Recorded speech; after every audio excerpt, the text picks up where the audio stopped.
Sa ride na to, naka 50 km nga lang ako neto. Pero kahit na hindi kalayuan niya para sa iba, gugutumin ka pa rin kakapadyak. Kaya kahit wala pa ako sa Taktakali Podium, iniisip ko na kaagad kung anong kakainin ko. Pero pagdating ko ng Taktakali Podium, meron dalawang babaeng naghihintay na pala sa akin dito. Ako lang daw ang sadya nila rito para makita daw sa personal at makapagpa-picture na rin. Taga Malabon nga daw sila. Ang tanong ko, malapit ba sa inyo ang Malabon Zoo? Ang sabi nila, oo. Kaya nga kami nagpunta sa Taktak para makakita ng kakaibang hayop. Ang sabi ng nakadilaw, hindi ba Black Lion ka? Agad naman sumagot yung kasama niya. Ang sabi, hoy gaga, hindi Black Lion. Eh ano daw? Pagkatapos ang sagot niya, hindi ba Black Lion?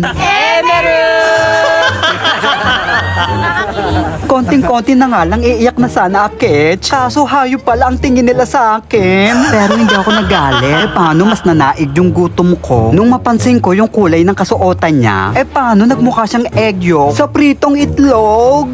Mary! Ang tare nga mga bench, pati yung mukha niya nagmamantika. O diba ang bongga? Charot! Dahil sa kanya nakapag-decide akong kakain sa First Street kung saan merong top silog na binebenta. Deserve din natin kumain ng heavy meal after ng ride. Marami pa silang ibang binebenta rito mga bench. Dito lang din sila sa Taktakali Podium. Sa dulo malapit lang din kay Bigote Cafe. At syempre kailangan nyo rin ng drinks, diba? Hindi ka na rin lalayo kasi nga malapit nga lang to kay Bigote Cafe. Pagkatapos yung nagluluto rito mukhang Bombay mga teng. Kaya naman kinabahan ako baka imekos-mekos niya lang yung pagluluto.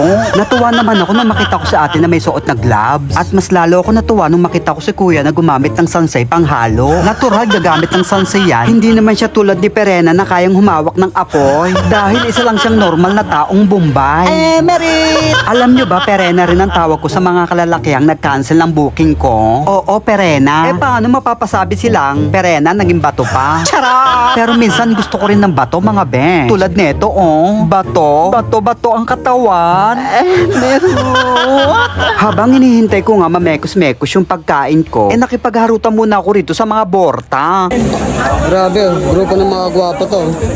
Pogi, pogi, pogi, pogi, pogi, pogi. Mahilig sa pogi.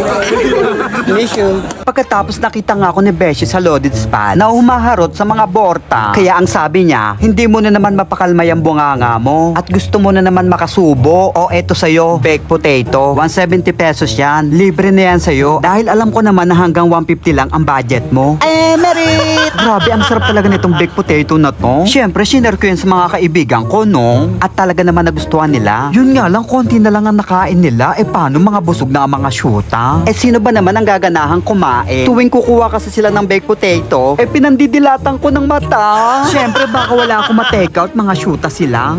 Merit! Kaya sa sobrang takot ni Milbert at Taranta, pisel siya na pisel sa bote ng hot sauce, pero walang lumalabas. Yung pala, nakalimutan niyang tanggalin yung takip sa sobrang tako. Kaya ang sabi ko sa kanya, minsan yung katangahan iniiwan din sa bahay, ha?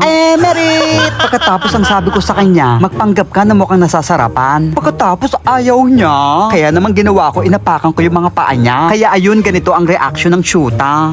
Merit! Susunod din pala, gusto pa nasasaktan. Charot! Eto na nga sa wakas, dumating na nga si Bombay, dala ang pagkain ko, mga teng. Pagkatapos tinanong ko nga rin siya kung nagbibigay ba siya ng 5-6. Pagkatapos ang sabi niya, hindi daw, 5 lang daw.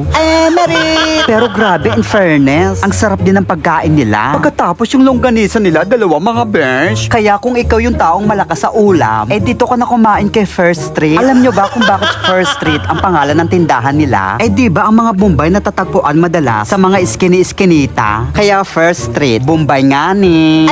Merit! So sobrang sarap nga nitong longganisa mga bench. Inuwi ko pa ngayon natira ko. Siyempre, pwede ko pa iuulam to kinabukasan, no? Ang sarap kaya. Sarap. Hoy, shoot ka, hindi yan iti-take out ko, ha? Yung longganisa yon. Merit!